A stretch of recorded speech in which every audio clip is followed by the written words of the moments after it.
Bismillahirrahmanirrahim. Allahumma salli wa sallim ala Sayyidina Muhammad wa ala alihi wa sahbihi wa barik wa sallim. Baiklah, pembahasan kita sekarang yaitu tentang bolehkah seorang laki-laki yang ingin menikahi dengan seorang wanita untuk memandang, memperhatikan wanita tersebut. Karena wanita tersebut adalah sebagai seorang pilihan yang ingin dijadikan istrinya. Kalaupun boleh, sampai di mana batasan dia boleh melihatnya. Dan berdasarkan referensi yang mana. Kalaupun tidak boleh, apa alasannya. Maka di sini kita akan membahas yaitu mengambil referensinya kitab I'anatut Talibin juzuk 3 halaman 298. Wa sunna nadru kullin minat zawjaini ba'dal azmi ala nikahi wa qablal khitbati al-akhara ghaira auratin mukarraratin fi syuruti salati. Maka sunat seorang laki-laki ataupun seorang perempuan ketika kedua pasangan tersebut bercita-cita ingin menikah. Ingat, ketika cita-cita ingin menikah, maka disunatkan bagi tiap-tiap keduanya, baik laki-lakinya ataupun perempuannya, sebelum terjadi pinangan. Maka disunatkan sebelum mereka meminang untuk melihat. Kalau dengan nadrun, itu bukan sekedar melihat seperti orang melihat di jalan agar tidak tabrak. Nadrun itu adalah melihat dan memperhatikan. Maka dibolehkan, disunatkan bagi laki-laki dan perempuan ketika mereka ingin menikah sebelum meminang, yaitu melihat calon istrinya ataupun calon suaminya yang bukan auratnya yang ditetapkan di dalam salat. Jadi yang dibolehkan melihatnya adalah sampai batasan aurat di dalam salat. Seorang laki-laki ketika dia ingin melamar seorang wanita, maka dibolehkan dia melihat yang bukan batasan aurat dalam salat, yaitu muka dan dua telapak tangan. Sedangkan seorang wanita itu dibolehkan melihat calon suaminya itu bukan pada batasan aurat dalam salat, yaitu minasurrah warukbah, dari pusat sampai lutut itu yang tidak boleh dilihat.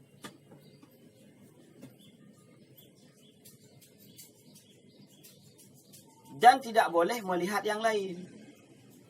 Yang lain di sini adalah ketika dia datang ke rumah mempelai ataupun calon daripada istrinya ataupun calon daripada suaminya, maka tidak boleh melihat yang lainnya, orang-orang rumah yang lainnya tidak boleh melihatnya. Fayanzuru minal hurrati wajaha liya'rifa jamalaha wa kafaiha dhahran wa batnan liya'rifa khusubata badaniha. Batasan melihat seorang laki-laki melihat perempuan yang akan dijadikan istrinya, yaitu boleh kita melihat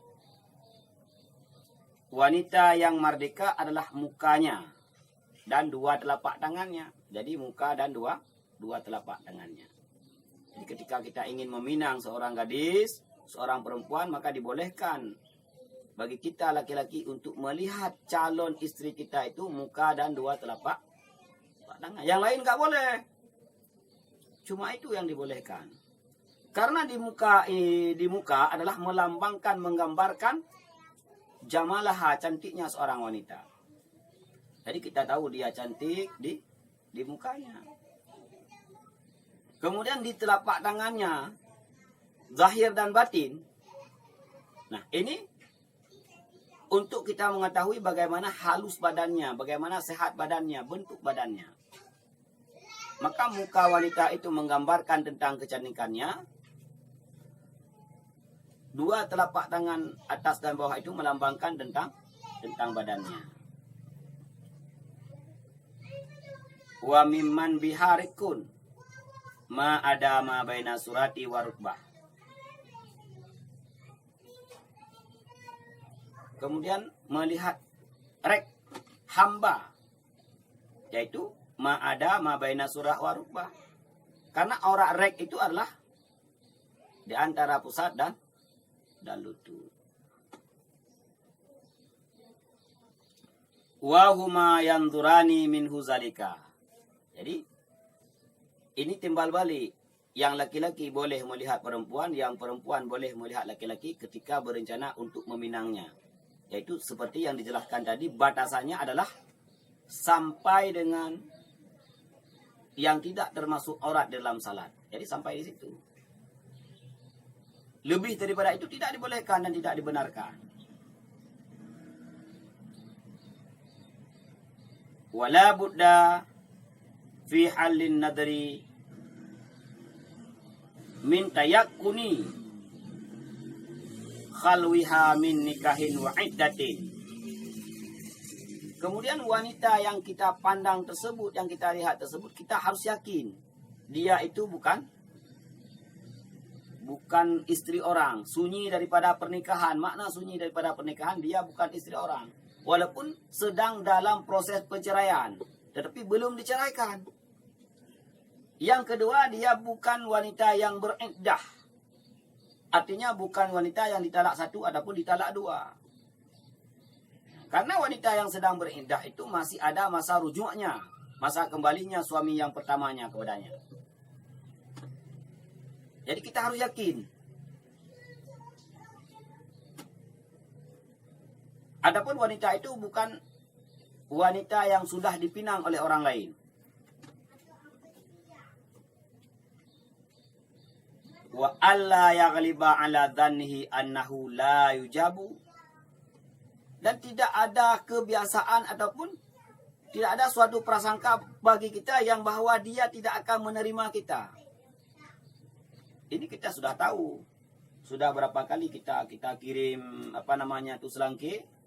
Suruh tanya dia mau enggak sama kita. Memang dia enggak mau. Dan keluarganya pun tidak mau menikahkan dia sama kita. Kalau demikian terjadi, itu tidak boleh. Tidak boleh melihat muka dan dua telapak tangannya. Tidak boleh. Jadi baru disunatkan dan dibolehkan melihat muka dan telapak tangan calon wanita yang ingin kita lamar adalah ketika dia memang sudah mau sama kita. Dan keluarganya pun memang meridai kita akan menikah dengan dia. Ini. Jadi ketika zan kita bahwa dia tidak akan pernah menerima kita, itu tidak boleh. Tidak boleh. Ketika kita tidak sanggup ataupun tidak mampu datang sendiri, bolehkah mengirim utusan untuk melihat calon istri kita ataupun calon suaminya? Nah, di sini dijelaskan wa nudiba liman la yatayassara lahu nadru ayursila nahwa imra'atin litata'ammalaha wa tasifaha lahu.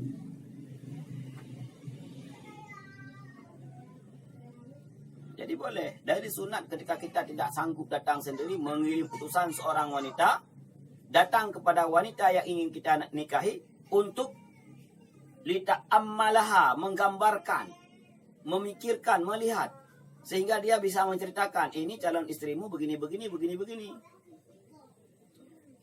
Sifatnya begini. Sehingga dia mampu menceritakan seperti seolah-olah kita yang melihatnya sendiri begitu. Ini.